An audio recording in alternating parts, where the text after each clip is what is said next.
Okay, so now we will start the agroeconomy PYQ. So, we will be discussing those questions which have been asked in different domains of agroeconomy. So, specifically if we talk about the domains of your agroeconomy, we will talk about agriculture,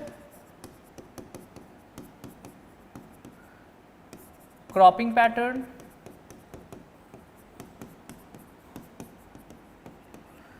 agri inputs,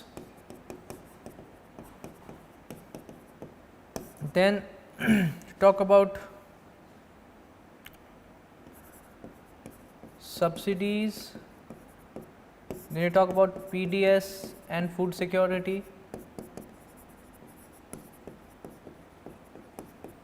then you talk about irrigation,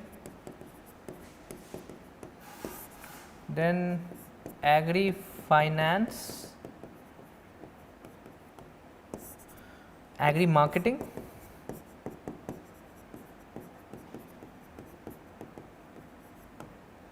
then food processing industries and land reforms. So, land reforms is a policy, but and food processing industry is also a policy type thing. However, it has been clubbed into agroeconomy because most of these things are associated with agroeconomy itself.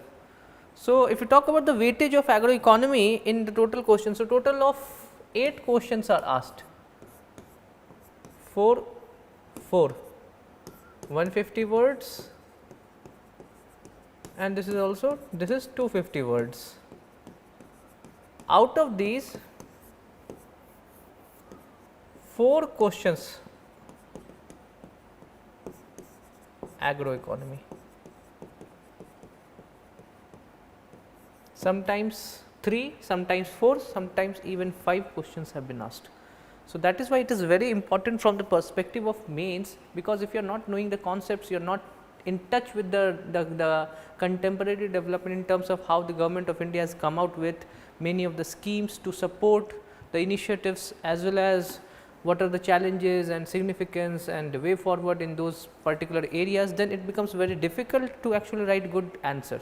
Your answer your answer must be more substantiated with content, then it should be enriched with certain value addition points. So, you should be knowing about the current data, current schemes and all these things to make it more attractive in the eyes of examiners. So, that is why you need to have the bulk content along with the enrichment part.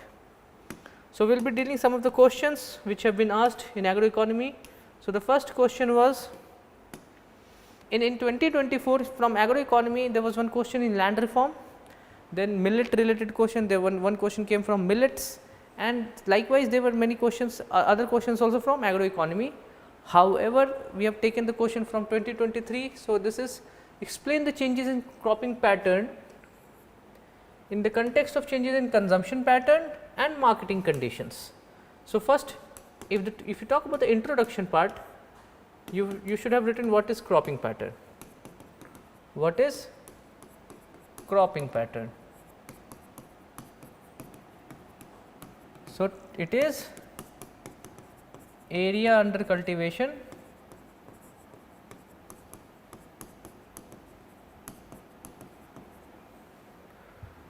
for different types of crops which are grown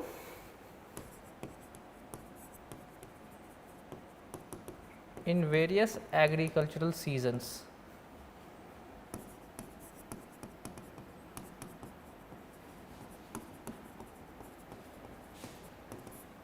Okay. So, this is important from the perspective of a cropping pattern. Now, this is talking about changes in cropping pattern. So, changes due to consumption. So, the first changes is focus on nutri varieties of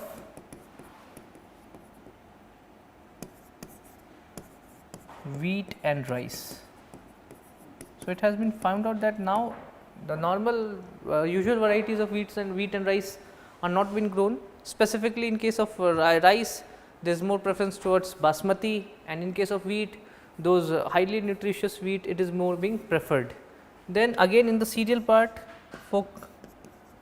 focus on millet cultivation. So, what has been found out that millet cultivation has increased all because the people are becoming health conscious. Health conscious. Then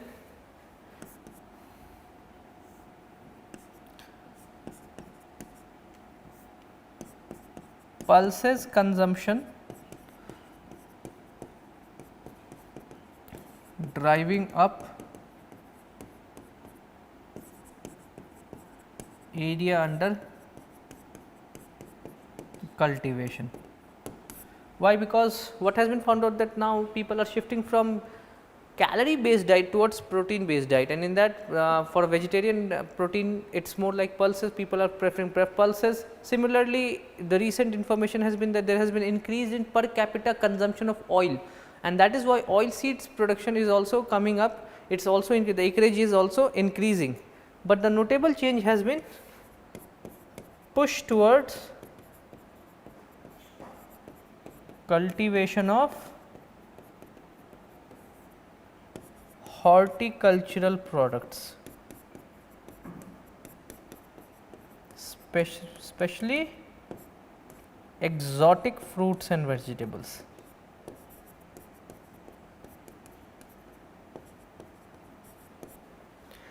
Due to increased urbanization, there is a good exposure of internet based video blogs wherein people are experimenting with food, they are talking about eating more vegetables and fruits, and that is why the horticultural area acreage is increasing with time, and also the total production of the total quantity of production of horticulture has surpassed that of food grains.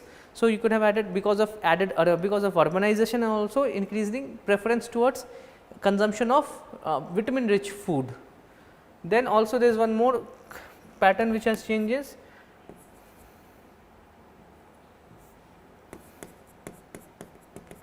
Cultivation of maize for poultry feed. So, it has been found that in the last 10-15 years the poultry consumption has increased, the consumption of egg and chicken has increased, and that is why the requirement for feed for the poultry, chicken and all these things has been increasing, and that is why the maize cultivation has also picked up. And there is one more thing, because of in consumption pattern, we will not talk about direct food consumption, even for ethanol consumption, ethanol production also, the cultivation of maize and sugarcane has seen an increase in terms of the acreage. Now, coming to the marketing conditions.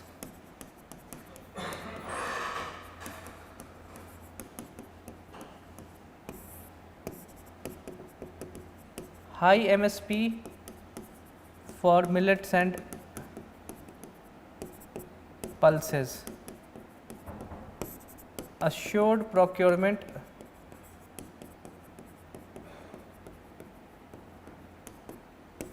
under PM ASHA. This is PM ASHA Annadata Aay Sanrakshana Abhiyan, wherein the cultivation of pulses, whatsoever is the cultivation of pulses, is being taken up by the food procurement agencies, specifically the NAFED and National Cooperative Consumer Federation NCCF, and that is why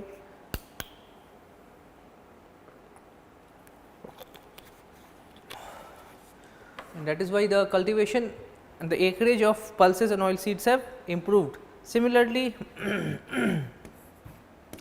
e-commerce and direct to consumer segment has increased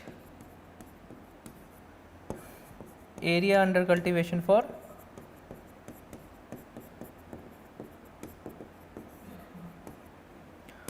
organic fruits and veggies.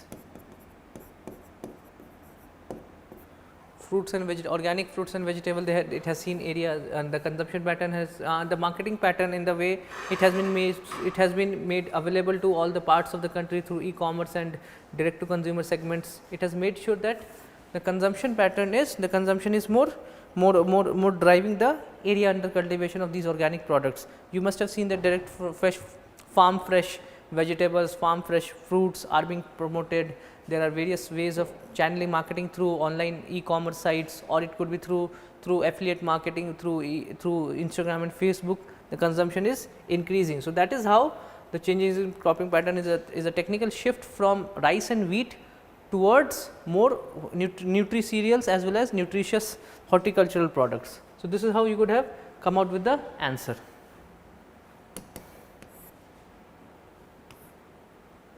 Coming to the second question, what is integrated farming system? What is integrated farming system and how is it helpful to small and marginal farmers in India? So, again 2022 this question, integrated farming system refers to resource efficient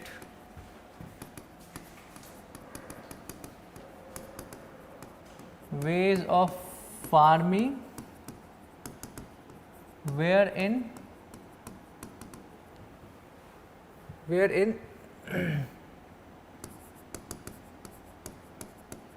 different types of farming like crop cultivation,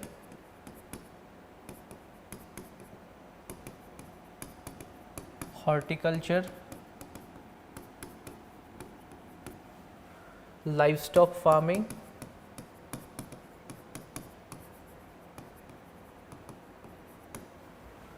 fisheries, pisciculture I would say,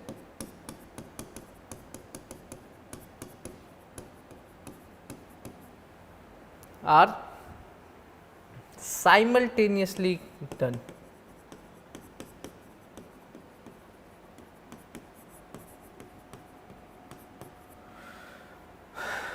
To improve productivity. So, to improve productivity, so these are done simultaneously. So, what are the features of integrated farming system? If we talk about the features,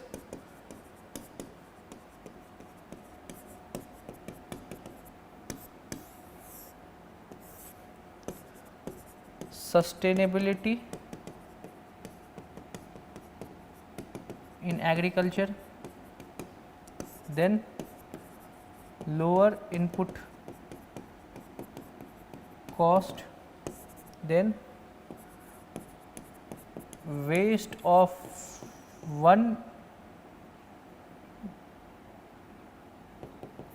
is consumed as input for other. Fourth, if we talk about the integrated farming system, the fourth is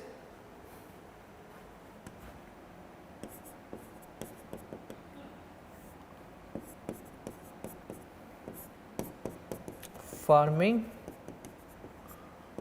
output diversification.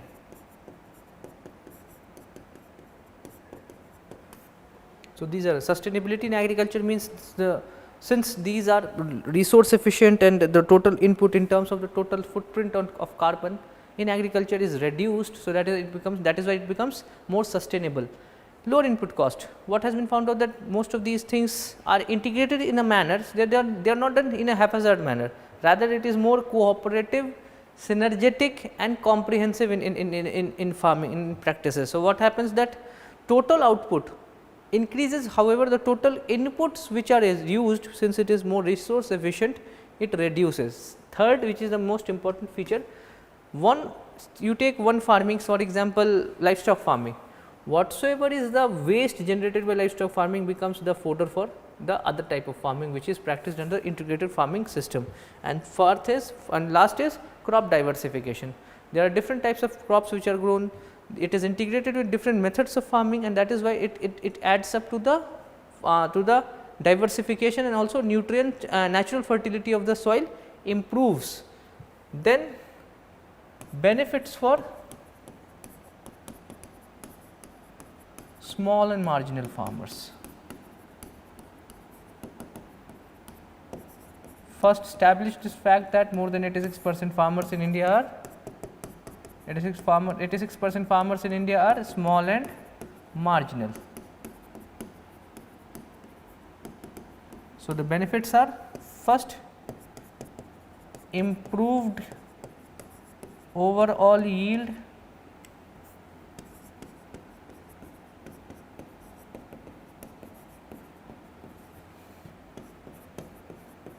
productivity, stability in income,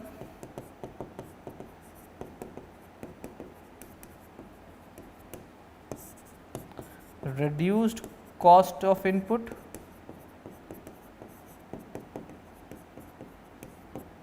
and can be done on small plot of land.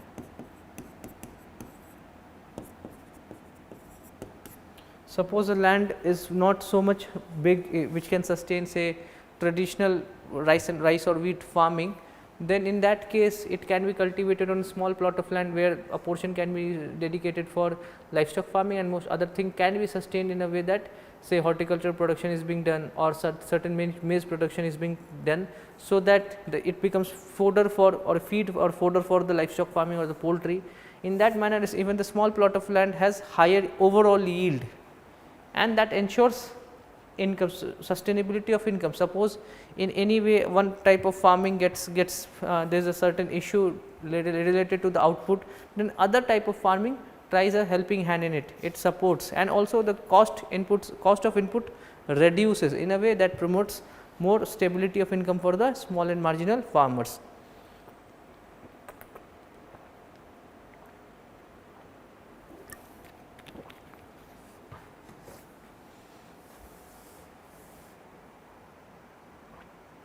Okay. So, this is how you could have put in. So, integrated farming system is a part of National Mission for Sustainable Agriculture.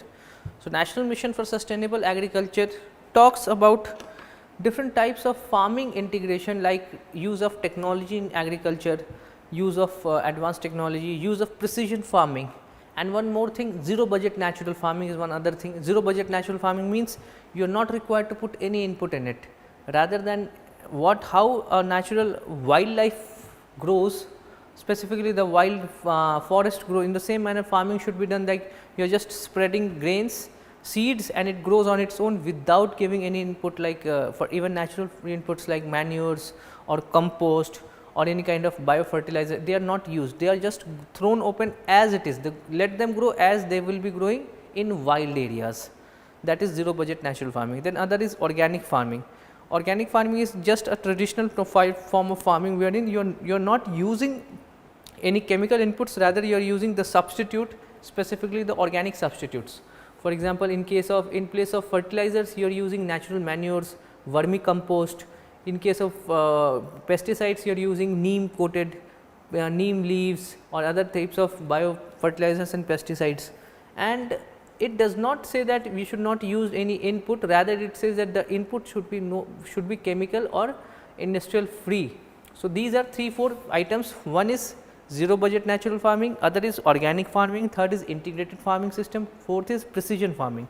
Precision, use of technology, sensors and data. This zero budget natural farming, doing farming as if it is being done in wild areas. Third, organic farming, use of organic inputs, and fourth is integrated farming system, where you are combining different other methods of farming, for different other types of farming, be it crop cultivation, be it horticulture, be it livestock farming or poultry, fisheries, everything is combined together, so that the output is increased for a particular level of land as well as input which is put in. Okay. So, this is the idea, these are different types of farming that you require to know, and all these farmings are being promoted on the National Mission for Sustainable Agriculture, NMSA. Okay. So, this is the second question. Now, coming about the rice and wheat system. So, first what is rice and wheat system? I will just give you an example. So, total food grain production is in India, total food grain production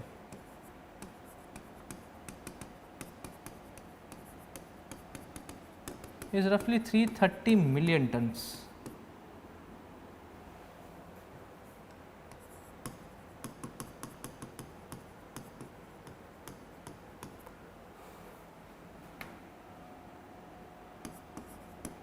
Rice and wheat output total, rice at 135 million ton plus wheat at 110 million ton. So, roughly 245 million ton is rice and wheat. Now, 245 out of 330, if you just divide, it is more than 70%.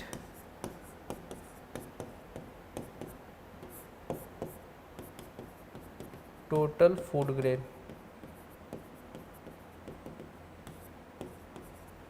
So, more than 70% of the total food grain production is only being produced in terms of rice and wheat. Other food grains could be coarse cereal, millets, pulses. There are different other things which are produced, but those constitute roughly hardly 30%. And in terms of total area under cultivation,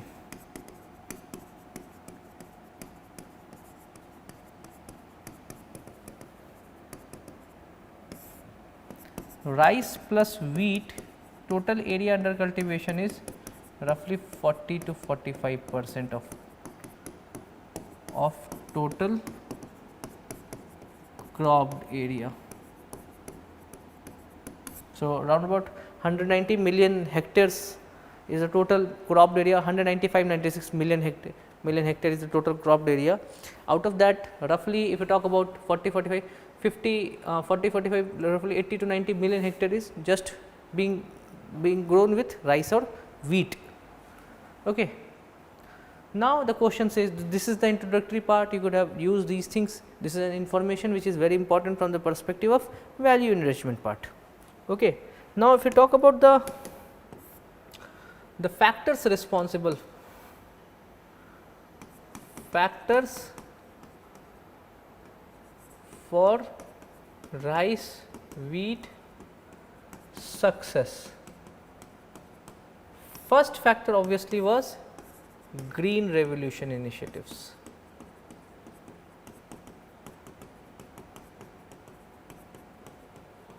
Wherein high yield variety, chemicals and fertilizers,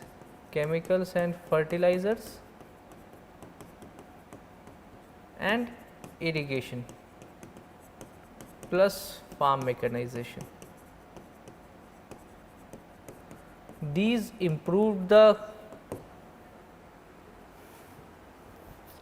total crop output obviously, and that actually led to many areas adopting this rice and wheat, rice under the Kharif cropping system and wheat under the Rabi cropping system.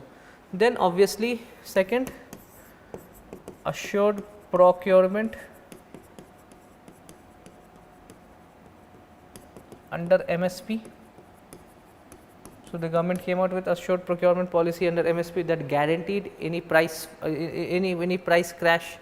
Then third, procurement and strong supply chain.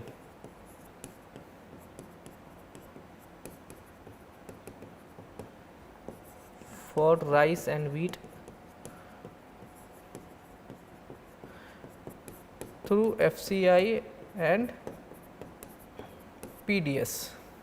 Through FCI and PDS, this is ensured. Then third means fourth, increasing consumption preference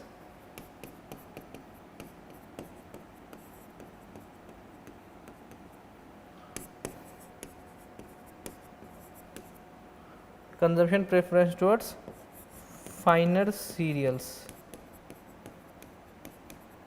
So, why rice and wheat has seen consistent increase in consumption, it's all because people are switching their consumption pattern towards fine cereals rather than coarse cereals like millets and other types. So, what is happening that people are more and more preferring those wheat or rice based nutrition as a way to get calories, and that is why there is more consumption, more demand, there is more supply, and the government is also giving a facilitatory role.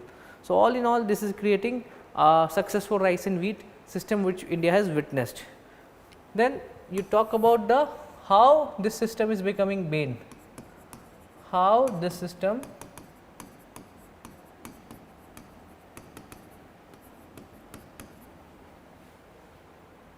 becoming bane in India.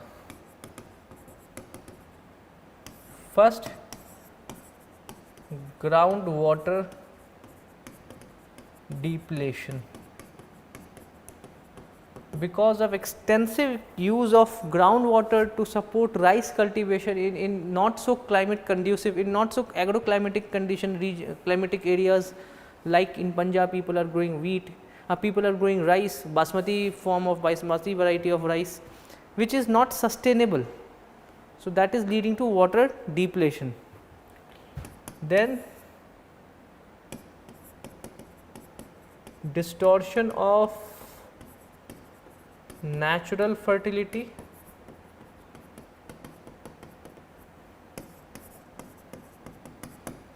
so natural fertility of soil, technically the NPK ratio, the ratio of nitrogen, phosphate and potassium, the ratio should be 4:2:1, but it has been found out that it is more so urea based, and it is leading to more so use of urea, reducing the natural fertility of soil. Third, overflowing storage facilities, godowns, because of over procurement under MSP.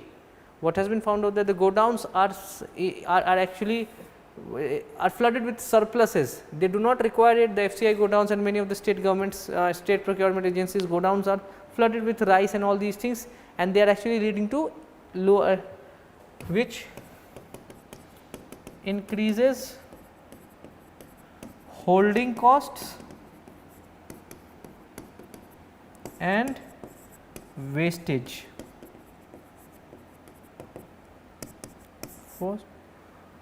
Fourth, distortion of this holding, groundwater depletion, and fourth, fiscal burden on government.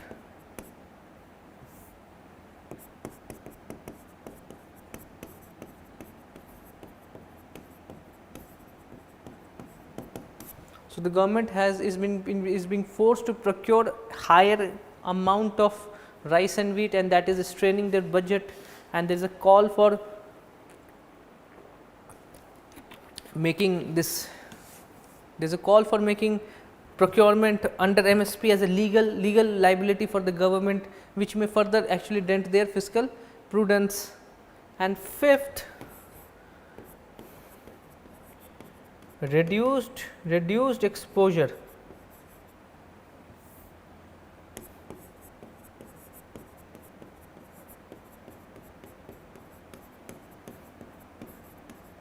for cultivation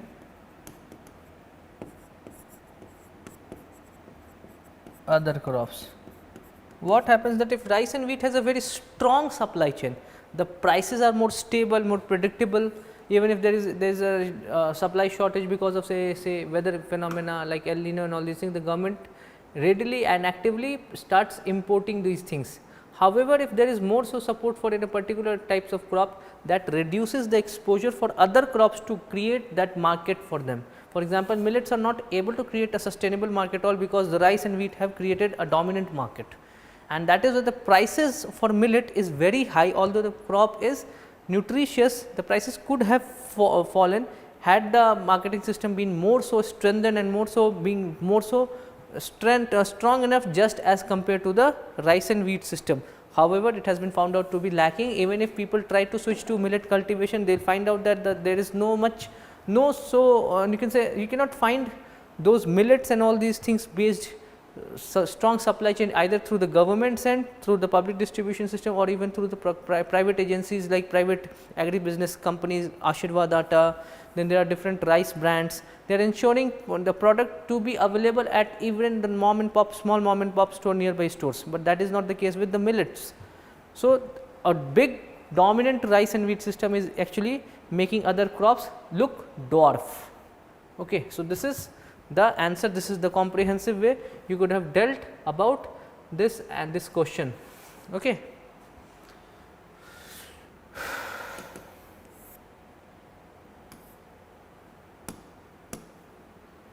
Now,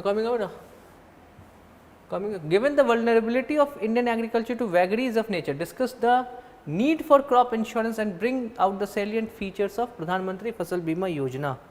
So, you could have started through Indian agriculture being Indian agriculture is one of the riskiest economic activities.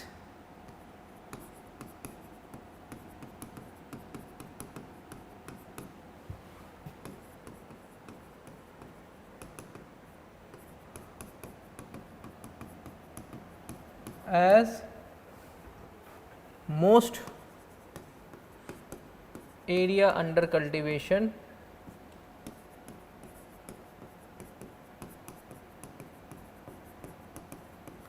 is monsoon dependent.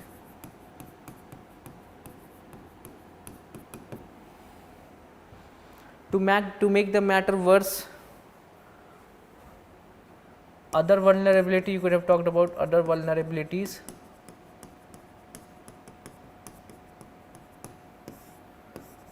Disease, disaster, pest attack, extreme heat,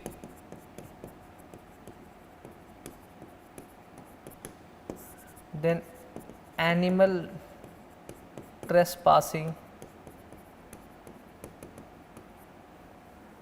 So, these are vulnerabilities. Apart from that, post harvest vulnerabilities.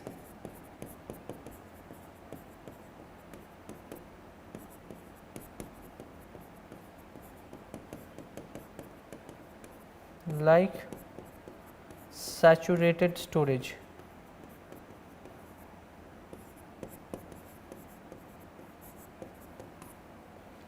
So, the godowns are already saturated. So, if the crops are harvested, they are kept, you can say they are kept lying idle, lying as it is on farm, and if there is any rainfall that happens, that occur in those period before they are uplifted, so that actually damages the crop. It becomes the crop becomes unfit for human consumption. That is also a loss. So, agriculture insurance in India.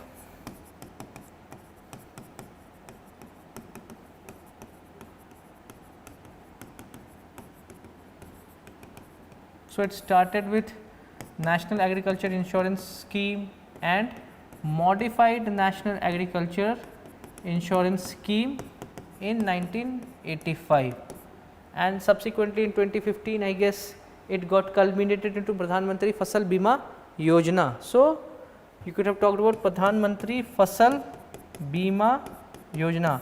It ensures insurance for all these vulnerabilities. Apart from that, there is 2% premium for Kharif, 1.5 for Rabi, and 5% for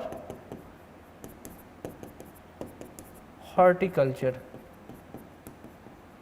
So, technically what happens is that there is this scheme is extended by private insurance companies. However, the premiums are paid by three parties. First is state government, second is central government or the union government, and third is the individual farmers.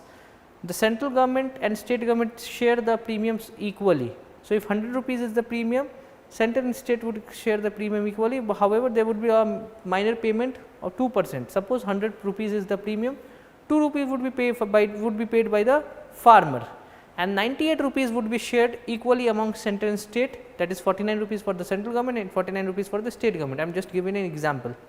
And apart from that, this registration is not mandatory, it is voluntary, and it is open for all classes of farmers.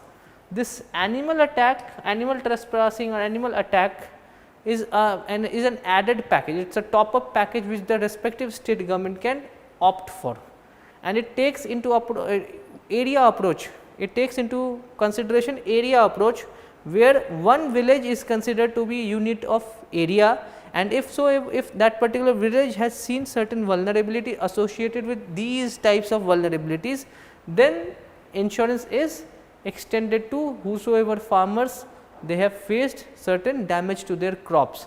It is not that one farmer has seen their field getting flooded and the crop getting damaged and they will be given insurance. No, it has to be the area itself saw huge water inflow and huge flooding. It could be some of the other factors that led to flooding of an individual farm, but the person would not get insurance in that case. It has to be area approach. One unit of area, one unit under consideration, the village should be experiencing the same level of vulnerability to get certain insurance premium, insurance compensation under the Pradhan Mantri Fasal Bima Yojana. So, this is all about the Pradhan Mantri Fasal Bima Yojana. However, the registration is not mandatory, it is voluntary. However, many more farmers have opted for joining this PMF BY. So, this is the way you could have attempted and approached the question. Okay.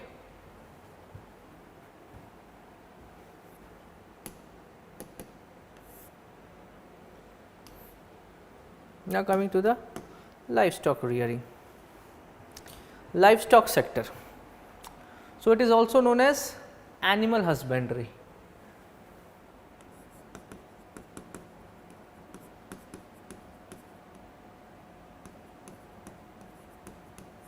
The purpose is milk, meat and skin. Livestock sector, poultry and fisheries, these are technically part of animal husbandry. Livestock, it is part of animal husbandry. So, there is animal husbandry can be written as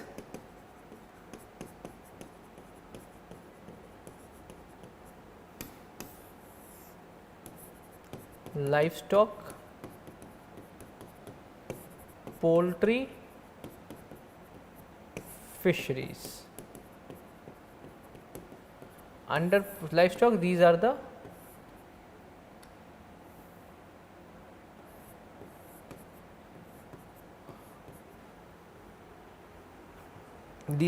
outputs. Okay. So, it talks that livestock sector has a big potential for providing non-farm employment and income in rural areas. Discuss suggesting suitable measures to promote this sector in India. So, first, why livestock sector has big potential?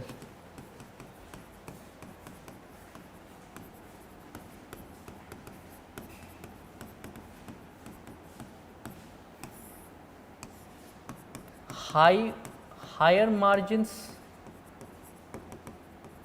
on livestock output. Second, can be practiced on small plot of land. So, even if you have 2.5 acres of land, say 2.5 acres is huge, it is huge, humongous. Even if you have 1 acre of land, you can have say dairy farming, that is well and truly sufficient to support income even more than the farming, other crop farming. Then employment generation at backward as well as forward part of supply chain. So, backward supply chain, so the upstream supply chains ensuring the inputs, ensuring the fodder, then the storage facility for milk and all these things, or any other milk, meat, slaughterhouses and all these things, these are the backward end part. The forward linkages or the downstream linkages are ensuring that the products reach the end consumer. In that, these all linkages, there are different jobs that can be created, and it can support the food processing industry.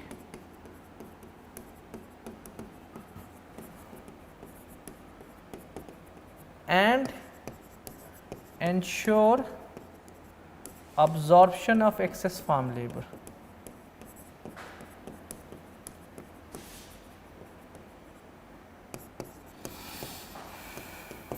Excess farm labor can be absorbed, and this is how jobs can be created. So, jobs can be created in food processing industry, in the primary processing part, in the upstream supply chain, the jobs can be created. Now, income stability for small and marginal farmers.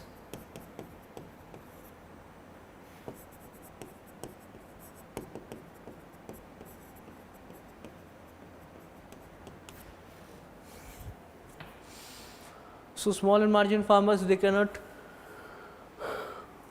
go for cultivation of crop on larger scale, however, they can practice highly nutrition, high margin products in livestock farming. Now, suggest the suitable measures to promote the sector. Promoting livestock sector.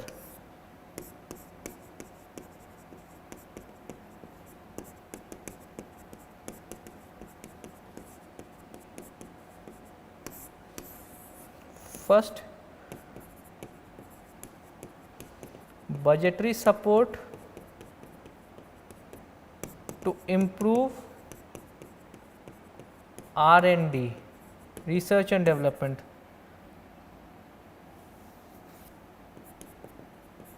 Infrastructure support, infrastructure development like cold storage and chains.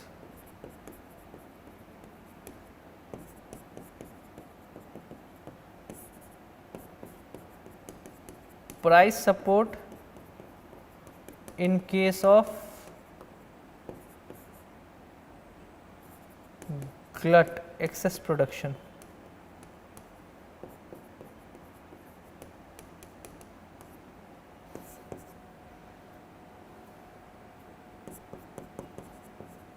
Ensuring integration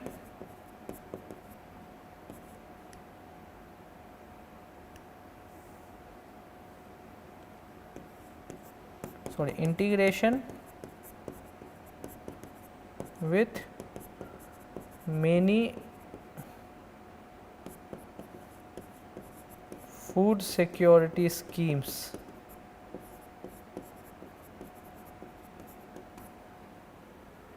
Just like PDS and all these things, livestock sector can also, the product can also be extended, like in portion milk is being given by many states as an add-on. Similarly, egg can be given, egg can be extended. So, in this way there is a demand, sustainable demand, which is ensured by the government. At the same time, there should be budgetary allocation, cold storage system. Input cost should be reduced, the feed and fodder supplies should be ensured in time, fodder and feed supply, because if the fodder prices increase and if they are not available in time, then that leads to lower yield. That has to be nutritious fodder for high quality milk, or nutritious feed for high quality poultry and egg. Similarly, licensing, skill development of many of those informal sector, and formalization of livestock sector. Formalization of livestock sector. So, most of these are fragmented and are operated as informal units, for example, slaughterhouses, dairy farmers. Why not make it more formalized, the way Cooperative Milk Federation work? In the same manner, cooperative chicken kind of egg federation, or some of them like there are egg poultry farmers, big poultry farmers, but there is no poultry federation kind of thing which works as on larger scale like that of milk federation. So, this is how things could be made sure: skill development, ensuring that there is a sustainable export market. What has been found out that India is one of the largest exporters of meat in the world. However, there is always a question on the quality and the hygiene and things which are ensured. So, that is how the government of India should come out with certain initiatives: budgetary allocation, ensuring infrastructure development for cold storage and cold chain linkages, supporting exports, ensuring food security, like whatsoever public distribution system which is there for rice and wheat, the same can be extended for livestock sector also. So, these are the way you could have come out with your answers to make it look more comprehensive in your approach. And then you could have add up with the schemes like Rashtriya Gokul Mission, National Livestock Mission, piggeries, fisheries and all these things, Matsya Sampada Yojana. These all are the way to actually integrate livestock with fisheries sector also. So, this is how you could have approached the answer in a more comprehensive manner.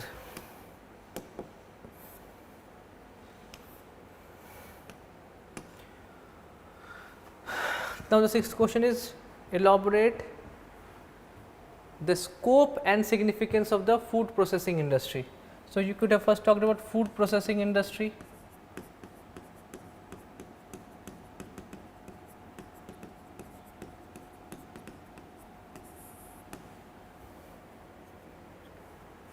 First, the idea about it is an extension and integration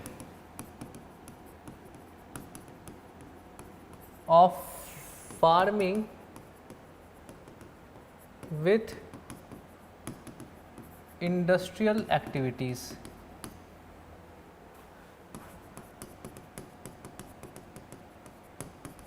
It ensures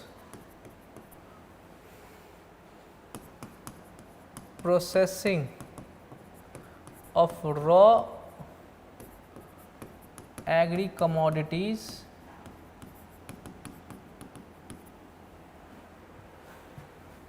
into value added food items.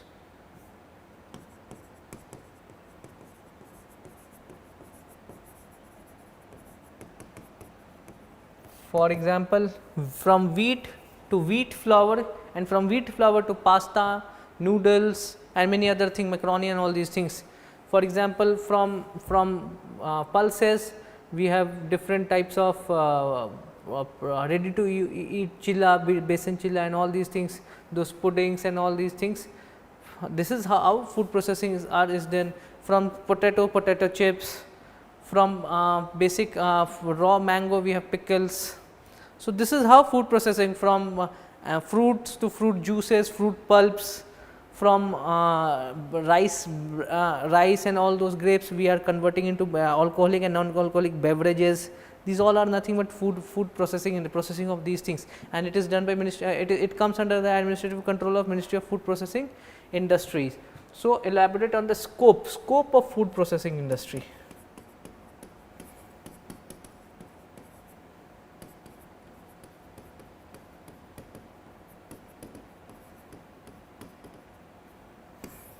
First, rising income,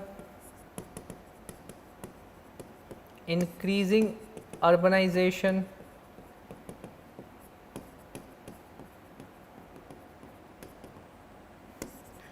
food fusion and global exposure,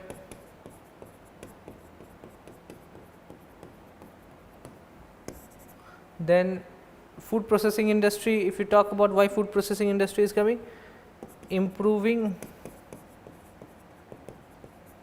accessibility due to digitization and e-commerce,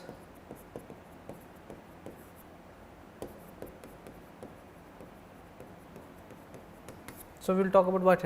So, with rising income, people are now demanding higher nutritious food. First, they are wanting to eat better quality food rather than raw food, they want to eat processed items. Here we are not talking about junk food, here we are talking about how these value added food are being eaten, rather than eating small kind of basic dal sabzi, we are eating certain processed items which are more nutritious, ready to use items, we are more processed, we are eating, we are actually improving the quality of our plate of food. Then increasing urbanization, people are becoming fast paced, they do not have time to cook their own food, they are consuming ready to eat item like breads, pasta, they are using say fruit pulps and many of the bread spread. We are not talking about these are unhealthy, we are talking about that they have less time, they prefer eating quick items.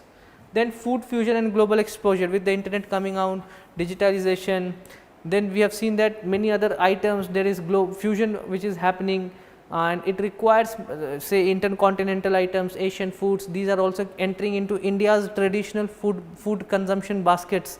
So, this is how it is promoting processed food. For example is noodles, Korean noodles, they are becoming famous, and improving accessibility due to digital and e-commerce. E-commerce has ensured that now you can access many of these things. For example, makhana, it is a processed item, it is not a raw. Makhana is not directly eat, makhana is just a fox nut, it is roasted and broken, it is popped up and then it is sold, it is a processed item. So, how it is becoming more like a global super snack, and this is how things are getting promoted. Haldirams, they are promoting different savory items which are which are not so junk, they are actually promoting different ways how different areas like Rajasthan, Gujarat, West Bengal, Bhelpuri of say Maharashtra, they are being promoted through food processing industry itself. Like for juices also, mango and all this, mango pulp and all these things are getting promoted. You go and see the metro, there are different ads which are being promoted. Okay, this is mango season, now get Alfonso based mango pulp and all these things. Now, if you talk about the significance of food processing industry, first, higher value addition, leading to more contribution to GDP. Second, increased share of industries. Third, absorption of excess farm labor.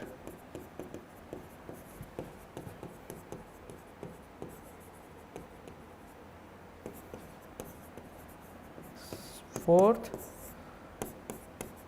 promoting regional and balanced industrial growth.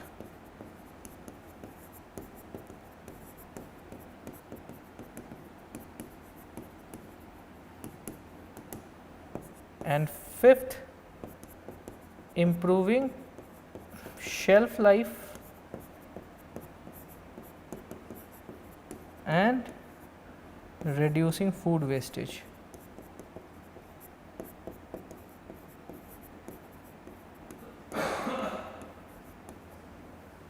So, these are the items. So, first is higher value addition. So, what happens with these processed items, you will pay 20 rupees for a kilo of say 30 rupees for a 1 kg of wheat, but you will pay 50 rupees for 1 kg of wheat flour. However, you will pay 200 rupees for 1 kg of rice or wheat noodles.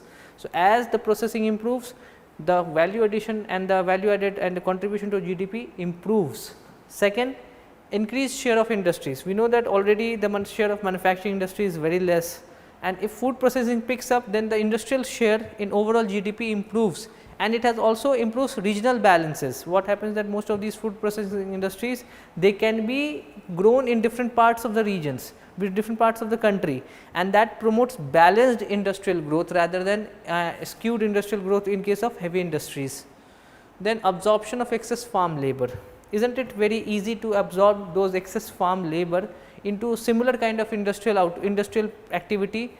For example, a person who is working in a tomato farm can be readily absorbed in a tomato ketchup manufacturing company, because he is more well known, he is well accustomed with handling of tomatoes. but if the same person is actually told to go and work in an automobile company, then it becomes very difficult, because the skill sets, the traditional and hands on experiences which that particular tomato farmer or tomato cultivator gained through years of cultivation may not be utilized in case of automobile, working in an automobile firm.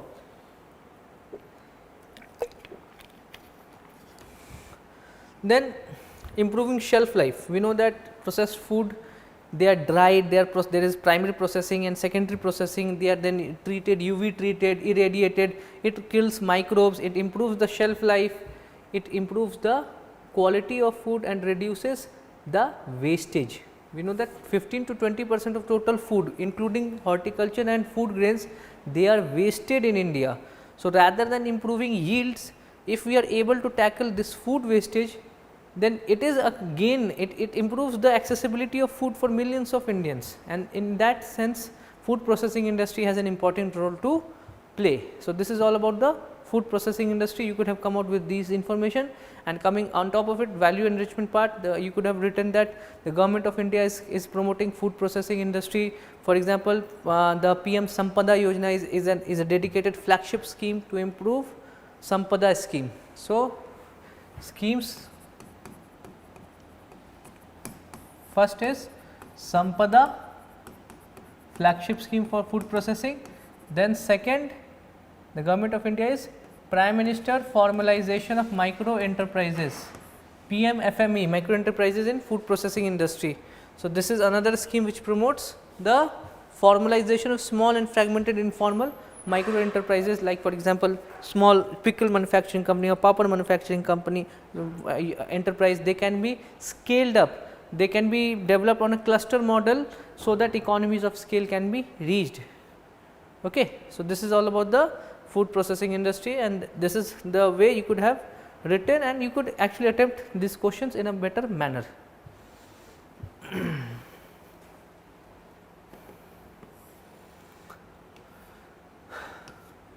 Coming to the 7th question, that is, what are the challenges and opportunities of food processing sector in the country? How can income of the farmer is substantially increased by encouraging the food processing? So, similar concepts like the last concept and content. What are the challenges? So, the challenges only will be dealing. Opportunities is nothing but scope, opportunities, scope. Refer to question number 6. Question 6. Okay. So, the challenges, first, fragmented and informal units.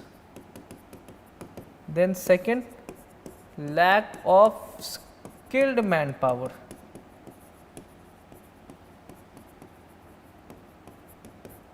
Third, resistance towards contract farming, resistance towards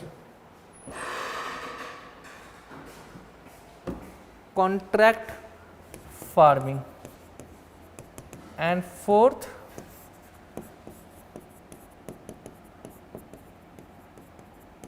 towards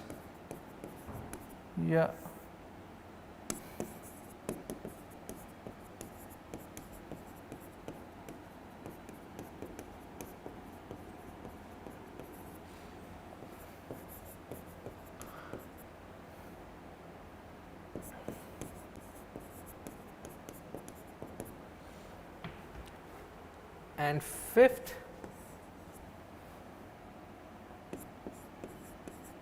poor supply chain. So, what the challenges are? First, fragmented and informal units. Most of the food processing industries are more fragmented, the units are smaller in nature. So, what happens that they cannot go for economy of scale, they cannot have vendor development, the product itself cannot be more standardized. For example, there is a potato wafers manufacturing company, small unit. There are 3, 4, 5 units which are scattered.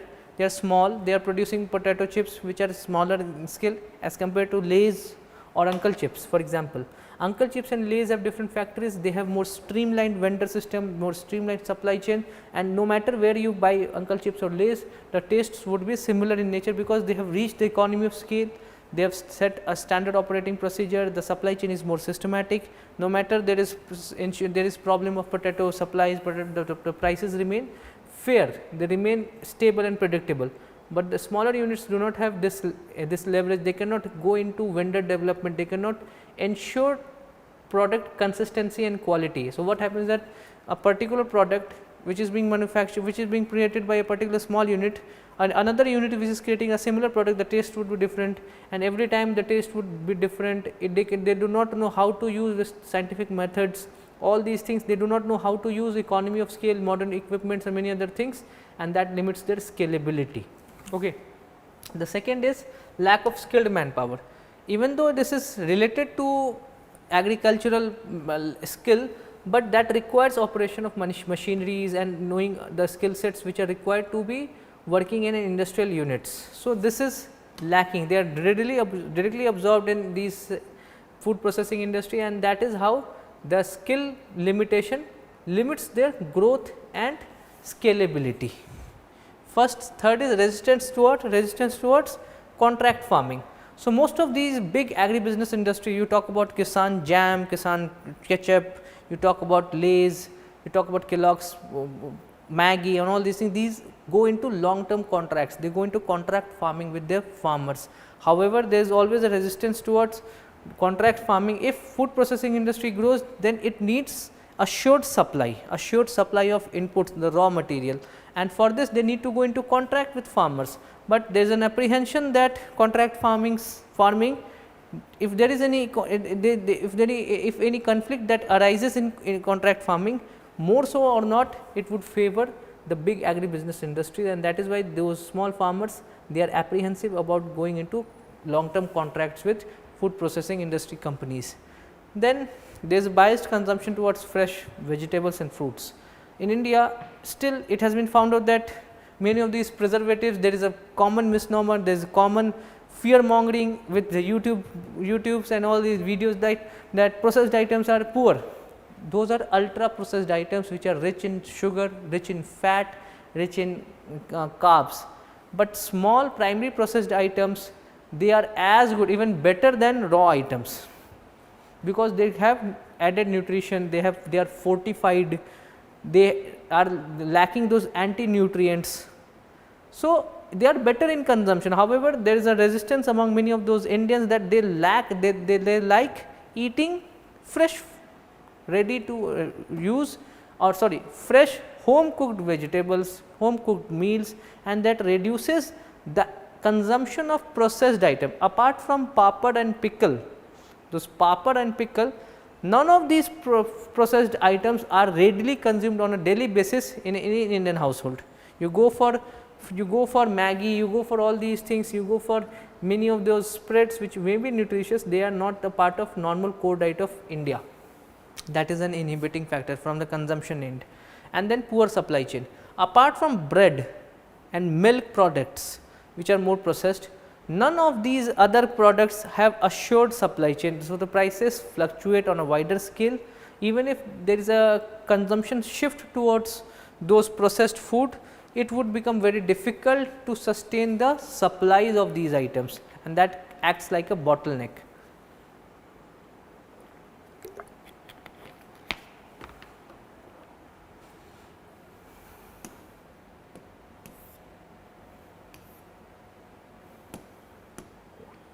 Now, elucidate the importance of buffer stock. So, this was one of the question of the last year's mains examination.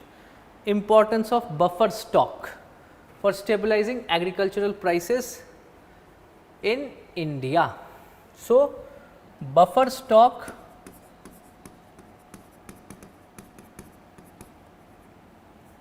means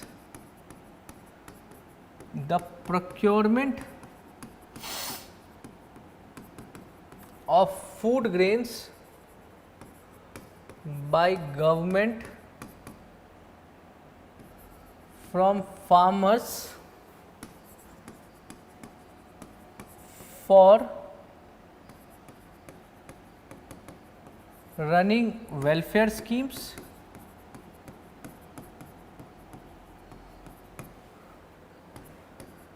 ensuring reserves of food grains and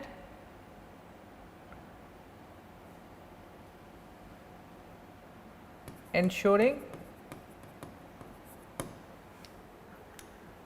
strategic reserves. So, these are buffer stocks. At any point of time, the food grains should be available in those godowns of Food Corporation of India or the state food corporations, so that the food demand needs of the next say 3 months or 4 months are adequately met, even if there is any vulnerability in food production. So, that is buffer stock. So, buffer stock, the importance of buffer stock.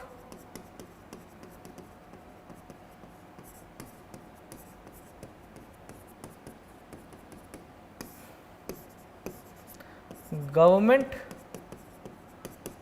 bulk buying sets prices in the market.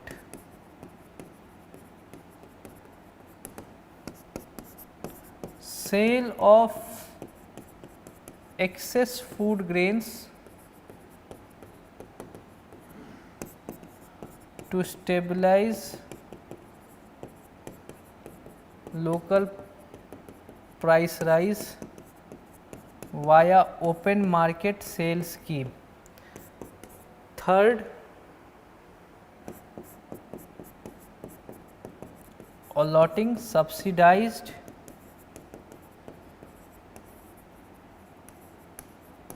food grains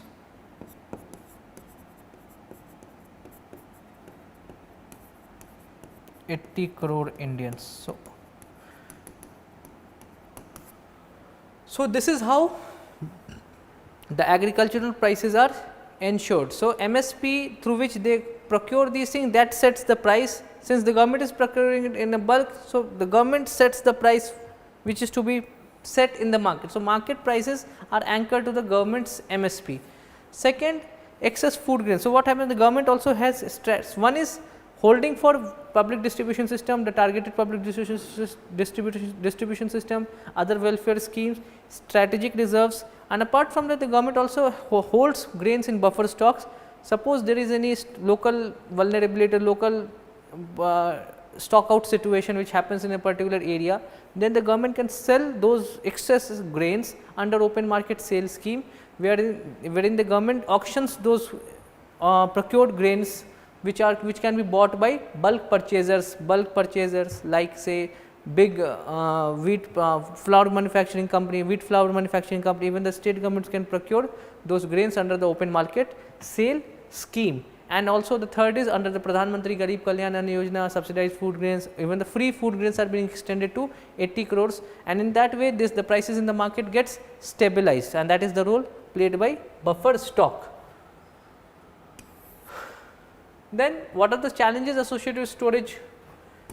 Challenges with buffer stock storage.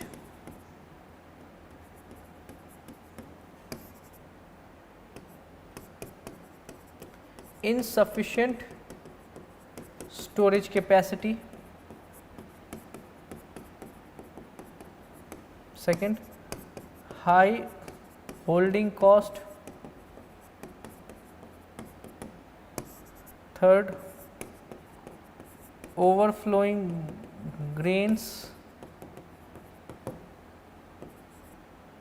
Fourth,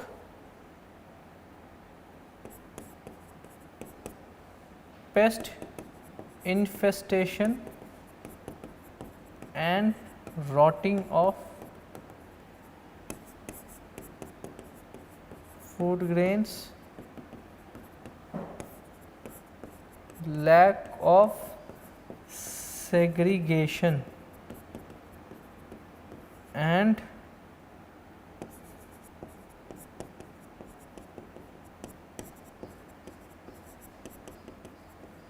at godowns. So, first is insufficient storage capacity. So, the scientific storage capacity, use of silos, it is missing. Rather than that, it is stored in open. So, we do not have, the Food Corporation of India does not have sufficient scientific way of storing these food grains. Second, high holding cost. So, it has been found out that the cost of holding of food grains may even exceed the cost, actual cost of grains, if the holding cost and economic costs are not calculated. So, that is why there is huge budgetary allocations which are extended to Food Corporation of India, not for just procurement, but also managing the storage costs. Third is overflowing grains, because over an year on year the government has been following open procurement policy. Open procurement policy means the government keeps on procuring whatsoever is offered in the market by the farmers, and it adds up, it gets piled up in the godowns, and that leads to overflowing godowns, and that is one of the reasons as to why Government of India has been accused by many of those partners, many of those countries in the World Trade Organization, that the government is actually procuring too much than required under the public stock holding norms or ensuring the food security for Indians.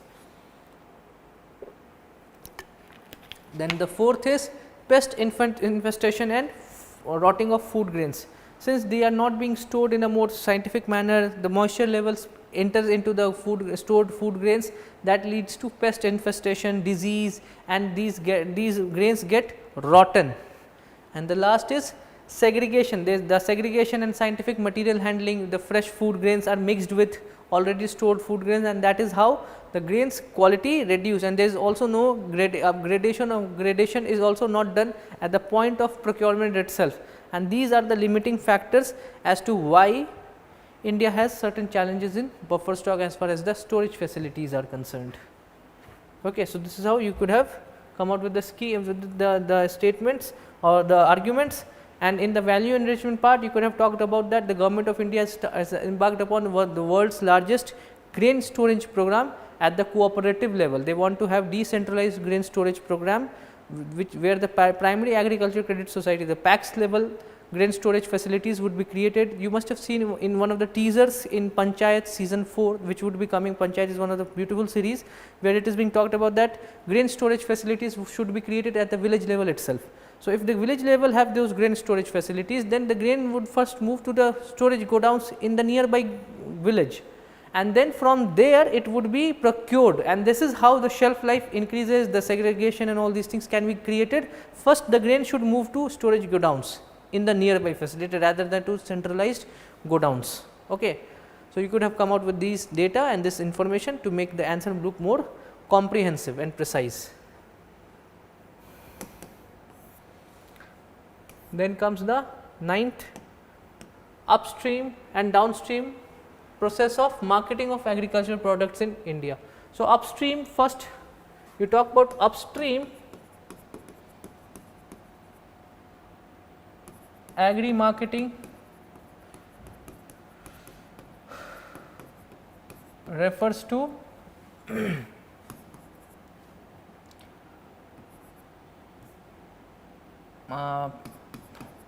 procurement and access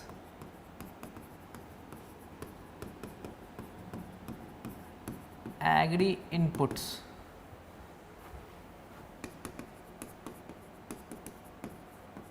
which are required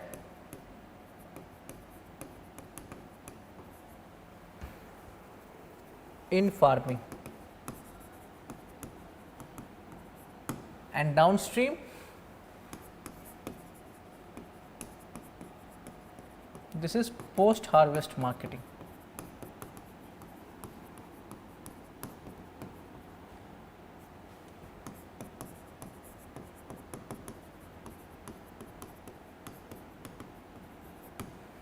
Post harvest agri marketing. Okay. In the upstream challenges,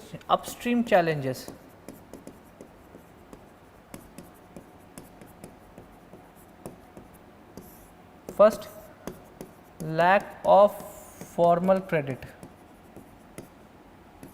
this is major challenge. Second, lower seed replacement rate. vulnerability in fertilizer access. Fourth, if we talk about the fourth aspect, that is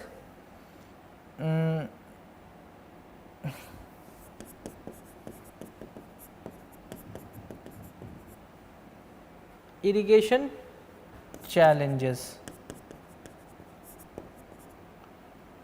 So, marketing irrigation challenge is not from the way. So, what happens that if the groundwater is being ensured, then there are always issues of electricity supply and all these things, and these are also part of upstream challenges.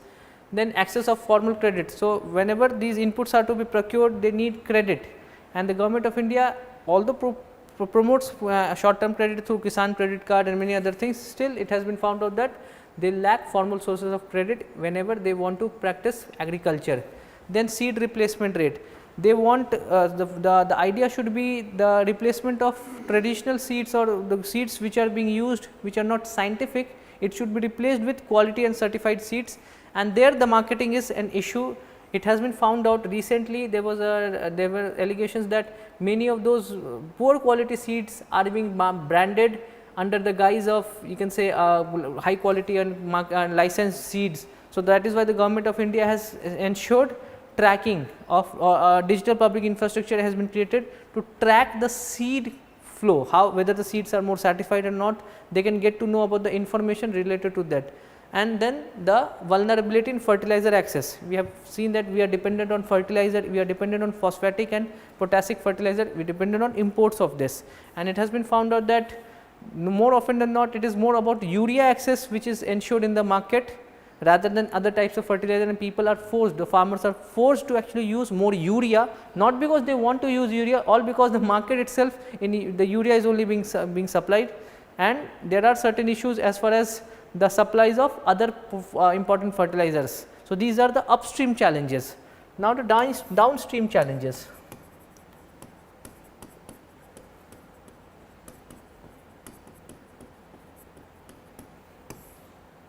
First, restriction on sale of agri produce to anyone.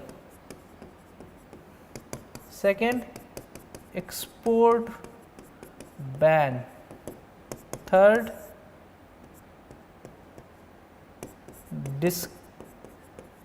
discretion of mandi agents on quality attribution. Fourth, apprehensions towards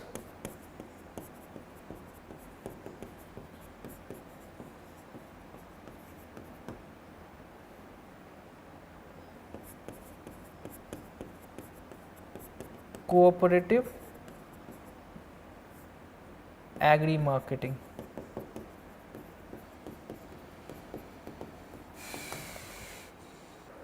Okay, so restriction on sale of agri produce to anyone. So, there is a condition that in many of the states they follow APMC, agri produce marketing committee, that the farmers are restricted, they are actually forced to first take those grains to the local mandis, and from there all the procurements, all the sale, if the procurement is done by the government agency or if it is being done by a private agency, it has to happen at the mandi itself. So, that is how it leads to certain restriction. Then export ban. What happens that agricultural marketing, if there is a surplus, technically if the prices in the export market is higher, they will try to gain from this price rise by trying to export more. But more often than not, it has been found out that whenever there is higher prices in international market, Indian government is forced to ban those exports because they feel that the domestic supplies may get hit, and this is how that restricts the agricultural marketing. Then discretion of mandi agents on quality attribution. So, at the time of taking those grains at the mandi, those agents they only specify, okay, these quality of grains are this, and this particular quality would fetch that much value, and this is how the qualities are assured, and there certain issues are being they have been observed. Then apprehensive towards cooperative agri marketing.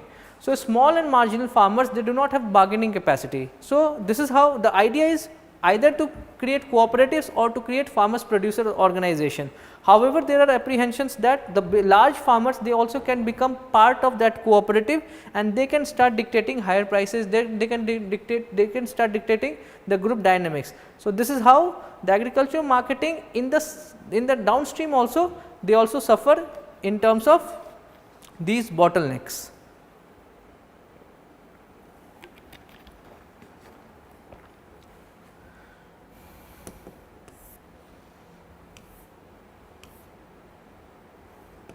Now, you talk about the direct and indirect subsidies. Specifically, we will be going short on these things. These are more important. So, most of the part of these things we have covered. It is more like the things which are more. So, we have discussed these things in details in our foundation class also. So, direct subsidies, direct cash in hand.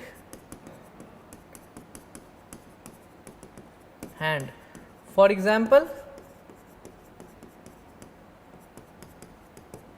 PM Kisan, 3 installments of rupees 2000 each amounting to rupees 6000 annual is the direct subsidies. Indirect subsidies, those subsidies which are extended to reduce the cost of inputs, specifically fertilizer, electricity subsidies, seed subsidies, many other subsidies which are there. Even the MSPs which are extended are kind of indirect subsidies. They are not directly given to the hands of public, rather they are used as a way to dictate the market prices. So, discuss the issues raised by WTO in relation to agricultural subsidies. So, agricultural subsidies are part of agreement of agriculture.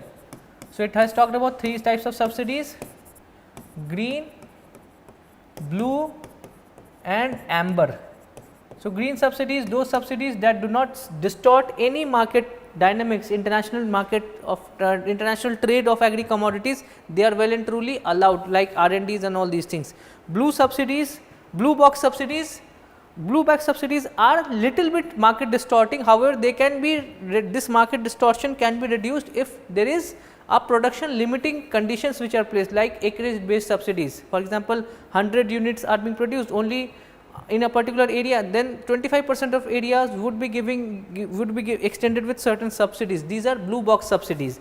And third, amber box subsidies. Amber box subsidies are those types of subsidies which are market distorting, and the WTO mandate says that it has to be reduced to de minimis levels. The maximum level of aggregate measure of support, AMS, that is 10% for developing economies and 5% for the developed economies based on 1986-87 prices. Then you could have talked about other important aspect of subsidies, like government. The WTO is happy with consumer subsidies, they are happy with non-production linked subsidies, but they are not happy with production linked subsidies, because if any subsidies entices, it incentivizes higher production, then it in a way distorts global prices, and that is why India has been accused of actually using MSP regime as a tool to incentivize more production, and if there is more production, the prices in the global market also go down. So, this is the idea behind subsidies. Minimum support price, MSP, the minimum assured price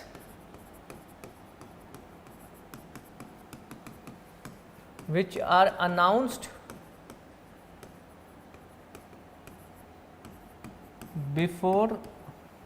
by the government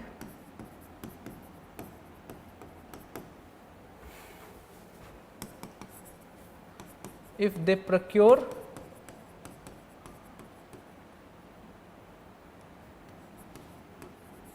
grains from farmers. So, basically these are the prices which are announced by the government, that guarantees that the procurement would be done by the government, which would be either at MSP or above that. So, in a way MSP is an insurance price, that is a price which ensures that this is that is the floor price, below which there would not be any price in the market. If the market price goes below MSP, farmers would be going to the government and say that okay, you take our grains at MSP. So, that sets the price in the market. So, how will MSP rescue farmers from low income trap? Because it ensures a floor price in the market.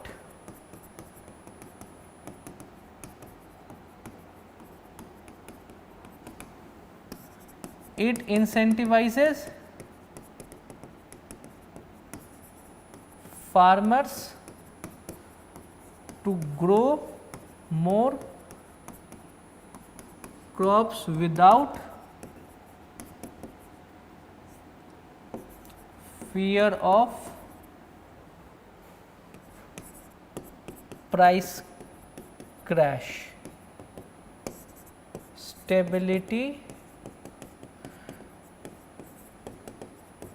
of income for farmers.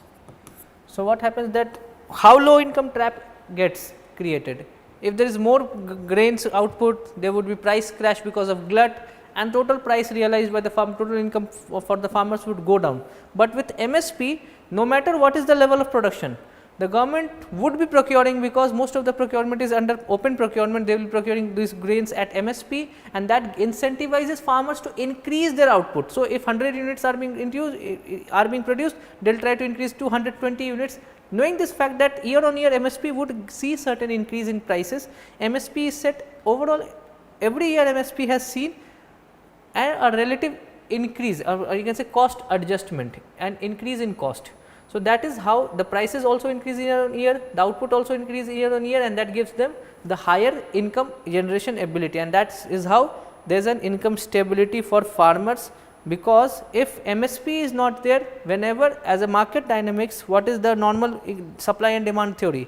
As supplies increases, the prices of the commodity should go down. This is the idea. But if the prices of the commodity also increase, that incentivizes producers to supply more, and the more they supply, the better they earn, because the government is guaranteeing them MSP. So, that is how they are setting this minimum floor price.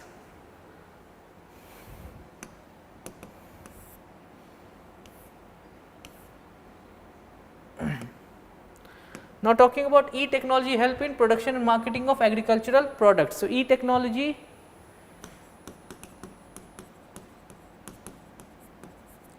help in first improved market access,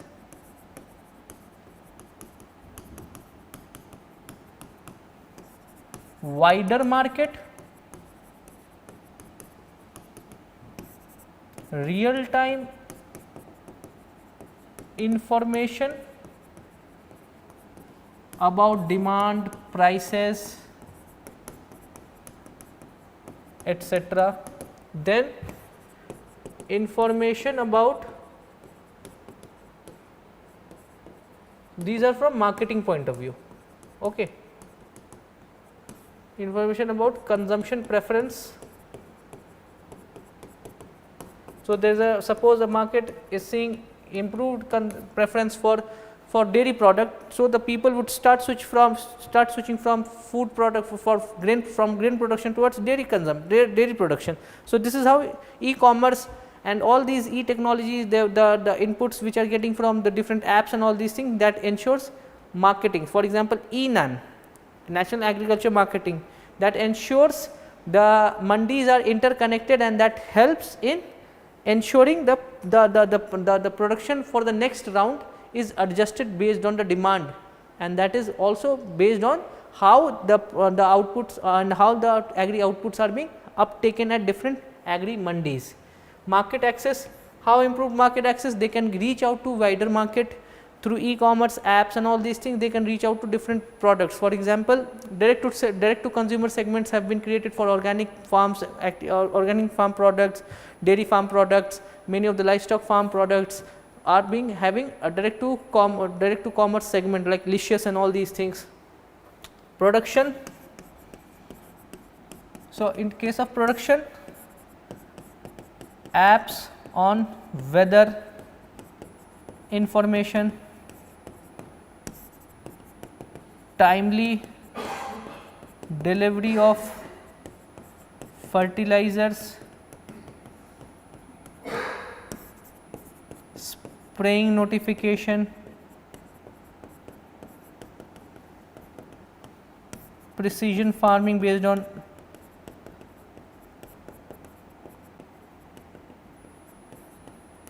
on sensors and satellite data.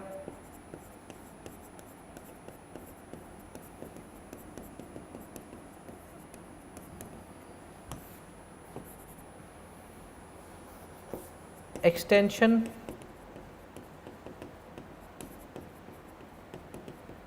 services and on the go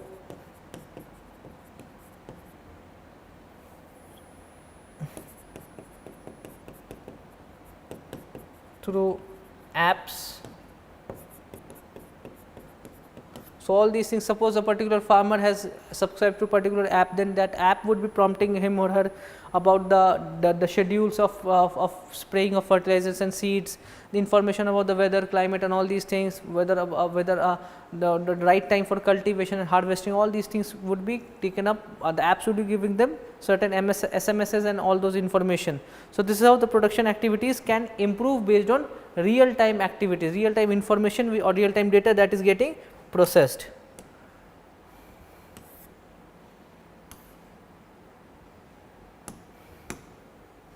Now, what are the major challenges? Again 2024 question taken by the for efficient irrigation management. Major challenges in Indian irrigation system.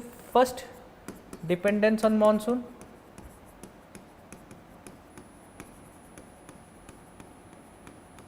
Second,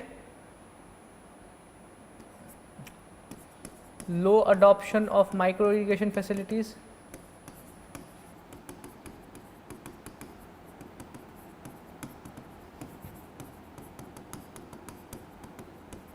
Third, siltation and lowering of flow in canals.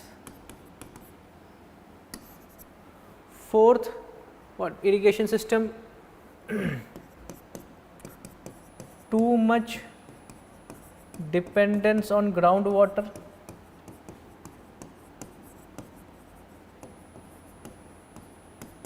Measures taken.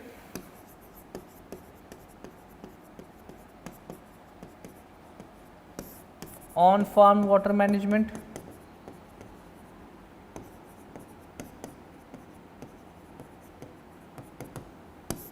Groundwater recharge.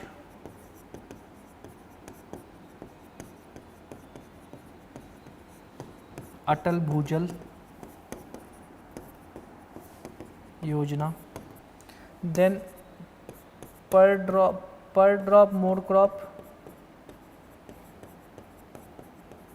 This is water use efficiency.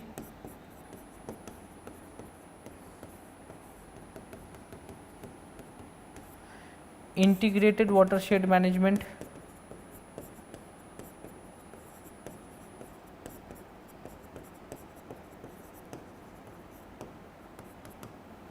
So, the block even at the block levels watershed management is being employed, so that the catchment area, whatsoever rain that falls can be better managed and the catchment area can be efficiently managed, so that water in the reservoir or water in the local area. Then promotion of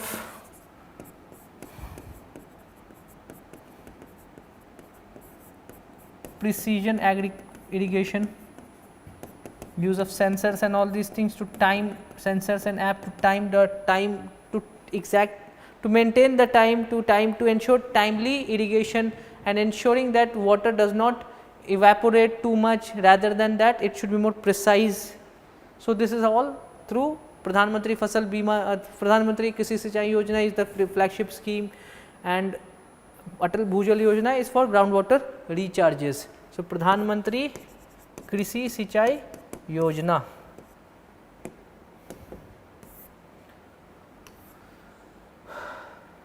So, land reforms. So, this is the last question for today. Successful implementation of land reforms. Factor responsible for success in land reforms. First, strong political will.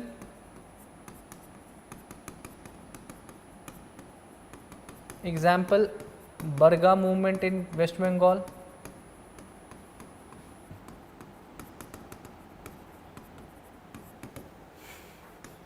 Community participation.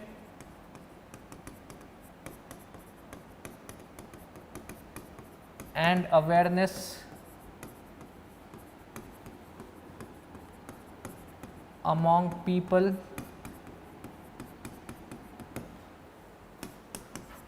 Active support of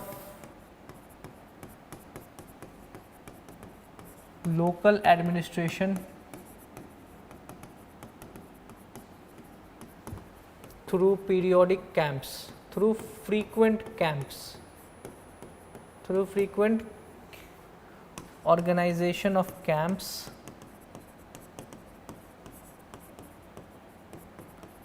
and fourth, updated land records.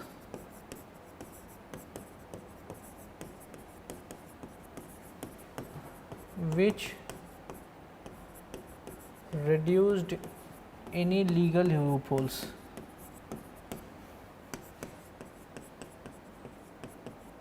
So, many of the in say Kerala and West Bengal saw that there was strong political will. It was all because of the communistic kind of pattern of regime they are working. The state governments were more inclined towards ensuring that